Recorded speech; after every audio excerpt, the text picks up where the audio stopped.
बातमी छत्रपती संभाजीनगरमधून। छत्रपती संभाजीनगरमध्ये अवकाळी पावसानं हजेरी लावल्याचं बघायला मिळालं। वैजापूर तालुक्यात गारपिटीसह जोरदार पाऊस झाला।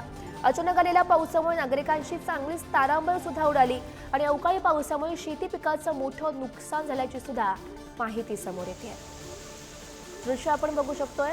छत्रपती संभाजीनगर मधली ही दृश्य, अवकाळी पावसाची ही सुरुवात, त्याचीच ही दृश्य आहेत आणि त्यामुळे शेती पिकांचं मोठं नुकसान झाल्याची सुद्धा माहिती मिळते।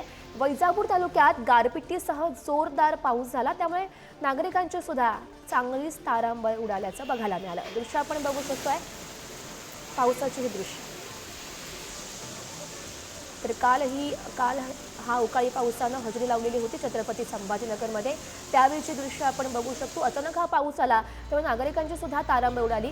रस्त्यावरची दृश्य बघू शकतोय, वाहनांना सुद्धा त्याचा त्रास बघायला मिळतोय आणि यामुळे शेती पिकांचं सुद्धा मोठ्या प्रमाणात नुकसान झालंय। अनेक ठिकाणी खरं तर अवकाळी पाऊस सुरू दिसतो। छत्रपती संभाजीनगरमध्ये सुद्धा अवकाळी पावसानं ही सुरुवात त्याची बघायला मिळते। वैजापूर तालुक्यात गारपिटीसह जोरदार पाऊस झाला। काल संध्याकाळची ही दृश्य आपण बघू शकतोय आणि या संदर्भात अधिकची माहिती जाणून घेऊयात। आमचे प्रतिनिधी निखिल थोरात सध्या आपल्यासोबत आहेत। निखिल, आपण बघू शकतो अवकाळी पावसाची कालची दृश्य आहे संध्याकाळची, ज्याचा फटका आता शेती पिकांनाही बसल्याचं बघायला मिळत आहे। काय सध्याची परिस्थिती आहे?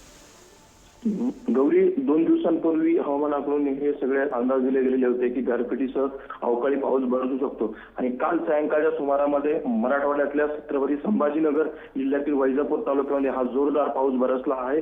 त्यामध्ये धोंडलगाव असेल, परसोडा असेल, डोंगर भागामध्ये असेल, अशा इतर भागांमध्ये हा जोरदार गारांचा पाऊस बरसला आहे। त्यामुळे या अवकाळी पावसामुळे शेतकऱ्यांचे जे काढले आलेले जे पीक होतं, गहू होते, हे सर्व पिकांची नासाडी झालेली आहे। त्यामुळे पुन्हा एकदा मराठवाड्यातल्या या शेतकऱ्यांवरती संकट बघायला मिळतं आहे।